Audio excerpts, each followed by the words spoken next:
todo.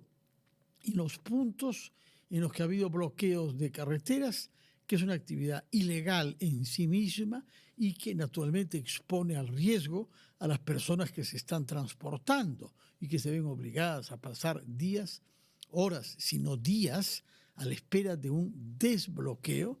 Y esto, ya sabemos, ha generado que hayan escuelas que no hayan podido funcionar, que hayan alimentos perecibles que se hayan destruido en los camiones que los transportaban, que haya riesgo de que el combustible no llegue a los grifos que las distribuyan. Toda esta situación tendrá que ser disipada en el curso de la noche y la veremos más clara mañana. Por lo pronto sabemos que el dictamen que había elaborado el señor Paul Gutiérrez y sus seguidores vinculados al bloque magisterial no ha prosperado, no ha tenido el número de votos mayoritarios en esa comisión. Para entender los problemas de fondo, hemos invitado al ingeniero Carlos Herrera Descalzi, quien es un especialista del sector y que ha sido además ministro de Energía y Minas. Muy buenas noches, señor Herrera Descalzi. Buenas noches, Fernando. Muchas gracias por la invitación. ¿Cuál es el problema de fondo para usted? Nosotros acá en RPP invitamos la semana pasada a dirigentes de la CONFEMIN, Confederación de Mineros, que reúne, asocia a los mineros informales, a los pequeños mineros. Y lo que nos dijeron es la informalidad es lo propio del Perú. En todos los sectores hay informalidad. 75% de los trabajadores del Perú al menos son informales, de manera que no es cuestión de reinfo y no aceptamos que esto tenga que formalizarse antes de diciembre del próximo año. ¿Qué respondería usted? ¿Qué tiene de particularidad la informalidad en minería? Claro, en este caso, cuando estamos hablando de informalidad, estamos hablando de gente que está explotando en zonas prohibidas. No es esa la definición de informalidad, pero los que se agrupan, aquellos que han pedido el reinfo y no han podido cumplir con los requisitos, es por dos razones. O porque no tienen el permiso del propietario del terreno o porque no tienen el permiso del concesionario. Entonces,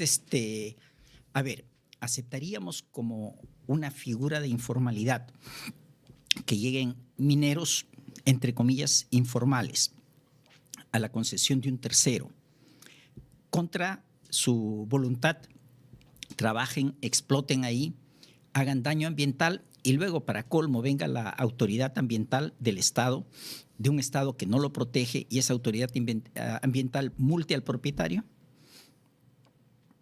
porque él es el responsable de la concesión. Eso es lo que viene sucediendo. Entonces, con todo el tiempo que ha pasado, con todo el tiempo que ha transcurrido, ha sido más que suficiente para la formalización. Si no se ha dado es porque no han podido cumplir los requisitos. Y los requisitos básicos son tres. Tener un instrumento ambiental que no debiera ser tan difícil. Tener acceso al terreno y tener el permiso del propietario o ser ellos los concesionarios de los recursos que quieren extraer. ¿Cuánto cuesta demandar al Estado la concesión de una hectárea, por ejemplo? Es muy poco. No recuerdo las cifras, pero son muy poco. Y el costo básico es el costo de mantenimiento, que se llaman los derechos de vigencia, que son costos muy bajos y que se reclama incluso que son costos muy bajos, inclusive para la gran minería. De acuerdo. Ahora, ¿por qué es entonces que no hay más informales que hacen sus propios denuncios y que se vuelven concesionarios? ¿Por qué esta tendencia a trabajar en zonas donde ya alguien ha solicitado y obtenido una concesión? Porque ellos buscan la zona donde es más rentable. Entonces, hay zonas que son propicias para la pequeña minería, porque hay recursos interesantes a veces, pero no en magnitudes grandes. Entonces, una gran minería requiere no solamente recursos interesantes con una buena ley, sino con una gran dimensión. Entonces, esos recursos son propicios para algunos. Hay varios que están en esta condición, que han cumplido con todas las formalidades, que están explotando, y entiendo que ahora les va muy bien con el precio que tiene el oro. Hoy día incluso ya hay cobre informal. Pero hay otros casos donde lo que hacen es van en las zonas que ya tienen un concesionario y ahí es donde trabajan. El caso que ocurrió con la minería en Patás, por ejemplo, creo que es descriptivo. Esa es una minería que tiene más de 3 décadas. Entonces, ¿Y desde cuándo hay una empresa formal o varias empresas formales? 3 décadas por lo menos. Cuando, con empresas formales que se han instalado ahí y sí, que han hecho denuncios para tener concesiones amplias. Y varias. Se remontan, digamos, fácilmente hasta a la ley de minería, que es del año 92. Entonces, invaden esa zona. Ellos buscan la protección del Estado. No reciben la protección que necesitan del Estado. Al final se dan cuenta de que si no puedes con ellos, únete a ellos. Entonces tienen que transar con ellos. Y la transacción es, bueno, ya, yo te doy un socavón para que tú trabajes o algunos socavones para que tú trabajes. Tú extraes el oro, yo te lo compro, te pago tanto o establecen condiciones. Y el negocio es tan bueno que siguen llegando y siguen llegando. Y a esos sitios, por ejemplo, es el caso donde llegaron ya los ilegales. ¿A quiénes atacaron? A los informales o a los que tenían, sí, ellos sí tenían un contrato para explotar esos socavones. A ellos los aclaremos, hay informales en zonas denunciadas por empresas formales que obtienen autorización del titular de la concesión. Bueno, trabaja ese socavón, yo te compro lo que tú produzcas. Y esto es beneficioso para ambas partes. Sí, y a veces o sea, podría tener varios escenarios, ¿ya? Desde el escenario de que sea beneficioso para ambas partes, según el tipo de trato y según el tipo de conductas, hasta el caso que digo, bueno, prefiero tenerlo en esas condiciones a tenerlo malogrando el terreno que yo tengo, causándome problemas, ¿no? O sea, como una transacción de menor daño.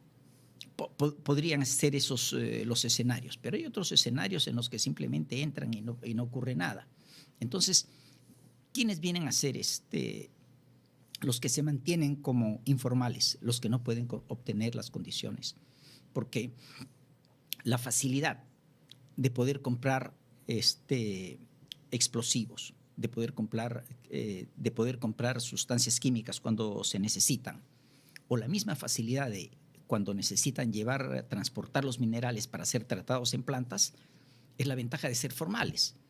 El que tiene el REINFO y cumplió con el REINFO, hay un buen número que lo lograron. Tienen esas facilidades. Buen número relativamente, ¿no? Porque relativamente, de los 87.000 que se inscribieron inicialmente en el registro integral de formalización, que es lo que quiere decir REINFO, es un porcentaje mínimo el que logró, el que cumplió con el trámite, ¿no? Sí, ciertamente sí. He visto las últimas cifras del ministerio, esperan que esto se pueda lograr hasta un número mayor. Yo creo que el gran entrampamiento está en que una buena parte de ellos no tienen el permiso del concesionario, que el concesionario evalúa y entre una cosa y otra prefiere no darles el permiso. Y se suelen quejar muchos dirigentes informales de que hay demasiado terreno denunciado y concentrado en parte en las empresas legales, pero hay muchísimas más hectáreas que uno puede buscar, que uno puede explorar y que uno puede denunciar.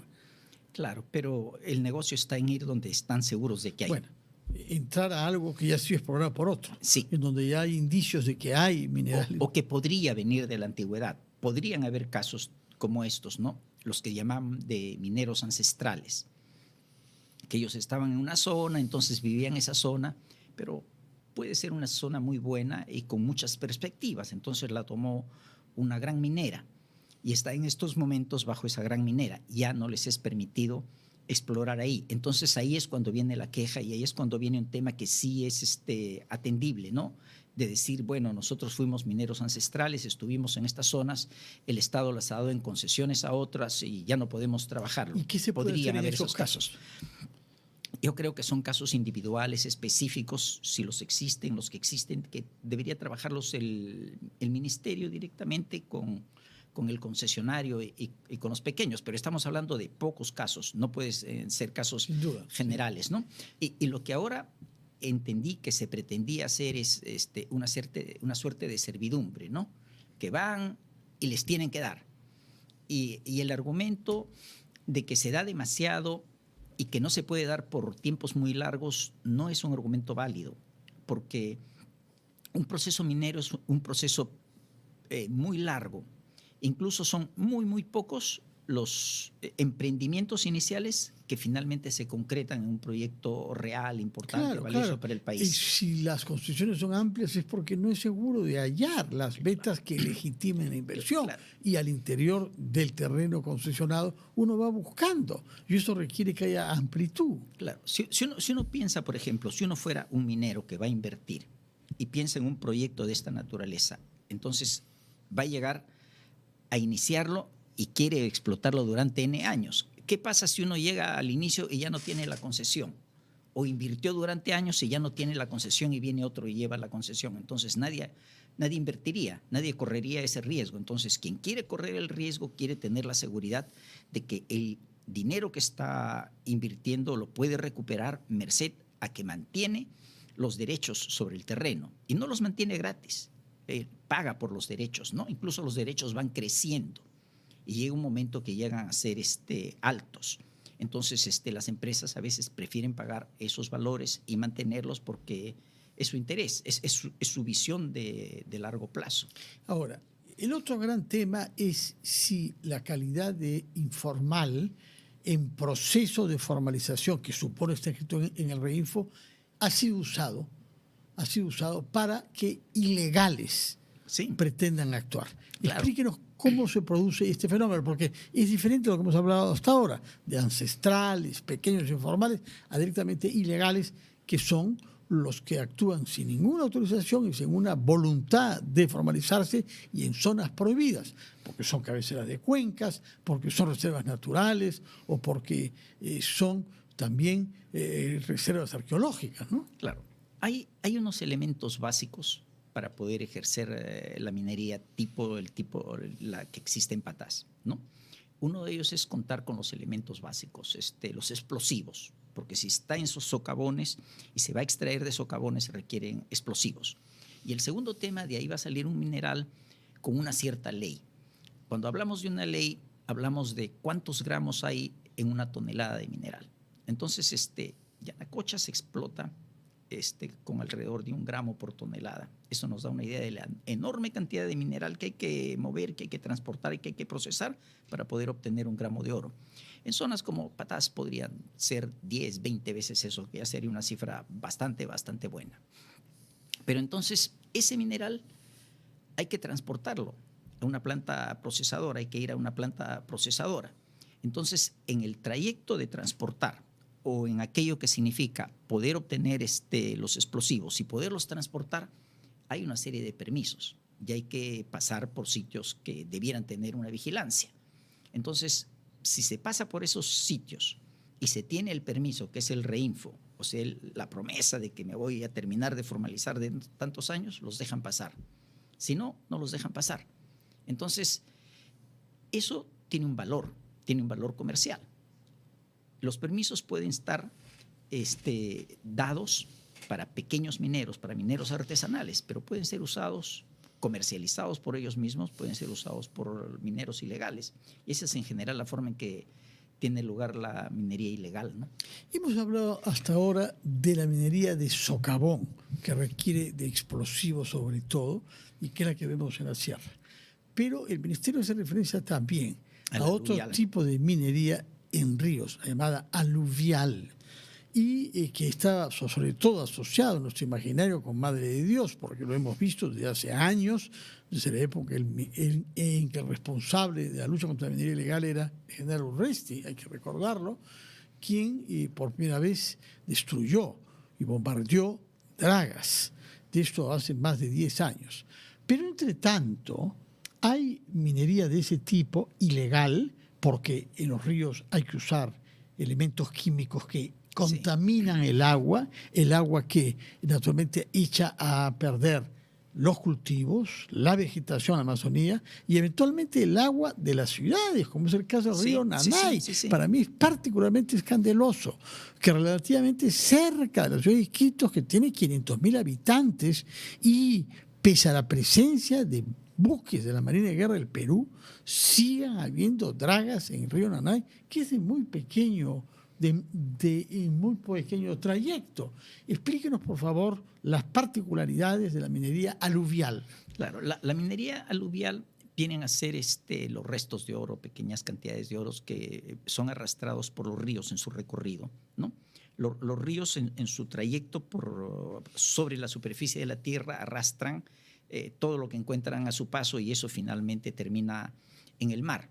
Entonces, cuando pasan por zonas donde existen minerales como el oro, también los arrastran. Entonces, esos aparecen en la arena, ciernen esa arena hasta que al final encuentran una cantidad de oro que puede ser importante. Ese es el tipo de minería. Pero para poder rescatar el oro, necesitan usar algunas sustancias prohibidas, como el mercurio, el cianuro. Y lo que hacen es que los residuos siempre terminan en los ríos. Y una vez que terminan en los ríos, se difunden tanto para la naturaleza como para los seres vivos, incluido el ser humano. Y además de que para poder avanzar, talan y van destruyendo la naturaleza en general. Las imágenes que hemos visto de Madre de Dios hace 10, 12 años, impactantes, ¿no? Miles de hectáreas destruidas. Pero todo eso tiende a extenderse. Que puedan volver a producir algo, ¿no? Sí. Totalmente destruidas por el uso de minerales prohibidos, como usted ha dicho, el mercurio y el cianuro. Doctor Carlos Herrera Descalzi, muchas gracias por su presencia y por sus explicaciones técnicas. Ojalá que el sentido común prevalezca y que en el momento en que esto sea posible se elabore una ley que satisfaga las necesidades de todos, trabajo para unos, exigencias ambientales y naturalmente generación de empleo para todos. Por el momento parecemos estar lejos de eso. Parece que no se aprobará esta ley en esta legislatura, sino que se ha postergado para la siguiente, en donde ya habrá un pleno y no solamente una comisión permanente que tendrá que pronunciarse sobre este tema. Muchas gracias y muy buenas noches, señor Herrera Descalzi. Muchísimas gracias. Una